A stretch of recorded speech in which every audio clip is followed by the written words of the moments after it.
I've been around in my 56 years long enough to have seen in our country and where I studied abroad that you can get a degree and still be a barbarian. So it is not enough to give young people a degree.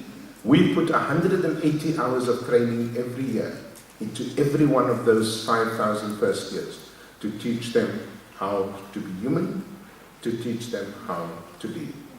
And why is this necessary? Because from Bredasdorp to Silver Lakes and in between, you have seen the worst face of our country with the rape and the mutilation and the torture that's going on. And what worries me about our woundedness, Chairperson, is that in this country it's not just enough to rape. You must torture. You must cut open the woman's bowels and pull out the intestines and put it out there. That's what happened in Bredasdorp. I don't know if you've been to Bredasdorp. There's nothing there that suggests if you walk through there, it looks like a normal place, village. The most dangerous thing in South Africa now is to be a woman. And as I say to the girls of these two schools, and to the boys as I spoke to them as a fellow man, I said, guys, you have no idea. The most dangerous thing today is for a woman to go to the shop and worry all the time at night, who's going to jump out of a bush? Now, I've seen all the explanations, all the drama, all the how could this have happened and so on. Let me tell you something. We're attacking this problem at the wrong end of the stick. We get upset when we see the rape, but we don't get upset when we see the ordinary ways in which men tolerate, in which we as a society tolerate bad male behavior. So let me give you a few examples. If you say to me, what was the first big shock you had as a kid growing up on the Cape Flats? My first big shock, and at the time, I must confess, I was 11 years old, I didn't understand what was going on, but it did seem odd. There were guys there who worked for what is called the Cape Town City Council. They always had brown uniforms on and they had 3 C's on their backs. They were supposed to dig holes, but most times they were leaning on their spades. We were always wondering how were those holes actually dug, because they didn't seem to work. The Cape Town City Council, so it became a joke. But I noticed as an 11-year-old boy that every time a young woman came past these men and their spades, I noticed that from a distance, the men would say something. And then I noticed the woman's body would jerk, sort of half in shock. I thought to myself, that's interesting. What did they say? And why was she shocked? Of course, in the course of time, I understood that these remarks were sexually suggestive, were abusive, it's the worst kind of male behavior. We tolerate that. We find that funny. Do you know, the other day at the Gautrain station, I saw the same thing. Well-dressed guys. A woman came past. They said something. They don't know her from Barso. Her body jerked backwards. And we tolerate that kind of nonsense. Don't get angry at the rape. Ask yourself, how do we raise our boys from the day they were born to the day, because the rape and the shooting of your girlfriend and that kind of stuff is at the tail end of what we tolerated. Suddenly everybody's discovering that Oscar Pistorius did bad things. Wait a minute, where were you all the time?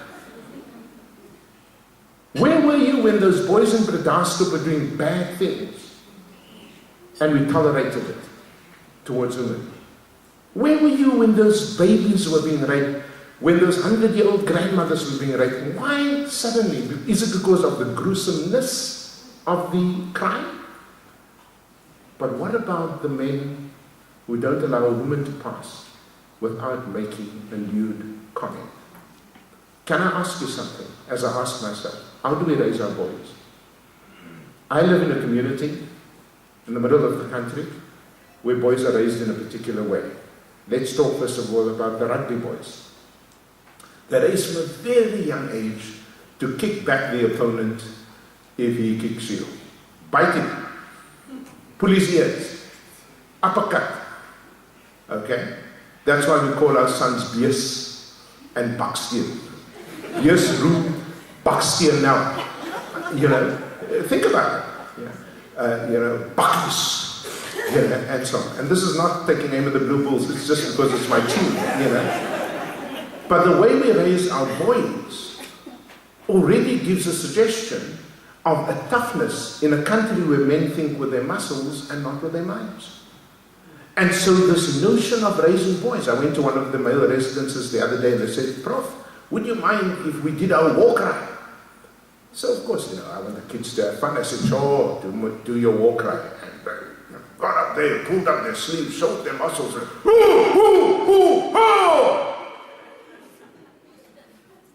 I said, you know what, guys? I would have preferred a poem.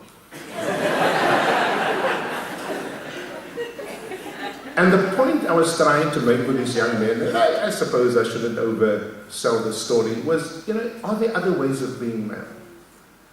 When I do leadership workshops with men, I talk to them about crying.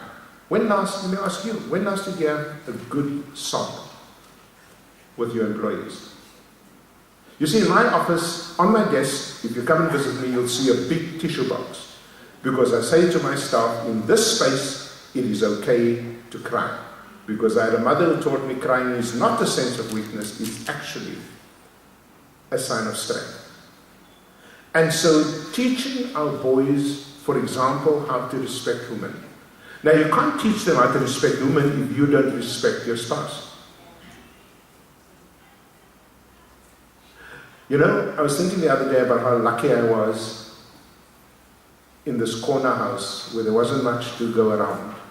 But in the 50 years that I observed my father before he died, I can honestly tell you, not once, and I'm very grateful to God for this, not once did I hear my father raise his voice with my mother. Not once. Were there times when I thought he might explode? Oh yeah. Were there times that things were going so tough and he felt emasculated as a man who was walking and driving trucks and doing mission work just to get in some money?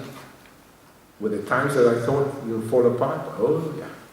Did I ever hear, ever raise his voice? I'm not talking about using the hand. That couldn't happen. Not once. But let me tell you, one of the things our boys see is bad male behavior in the domestic situation. And when they see that, they take it as normative, that I can behave that way. And so don't tell me about the rape.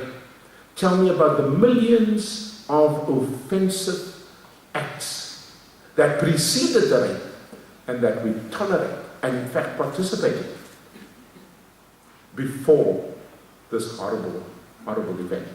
We have a problem with male behavior. I can tell you, having grown up in this country, to this day, I used to drive for 4 years in California when I was a student there. And I drive in South Africa. In South Africa, when something goes wrong in the streets, a South African man is more likely to jump out, roll up his sleeves, and say, "Wil jy beklei? Kom hier." I never saw that in California, ever. Ever. I'm not saying they don't have road rage. What I'm saying is there's something in us.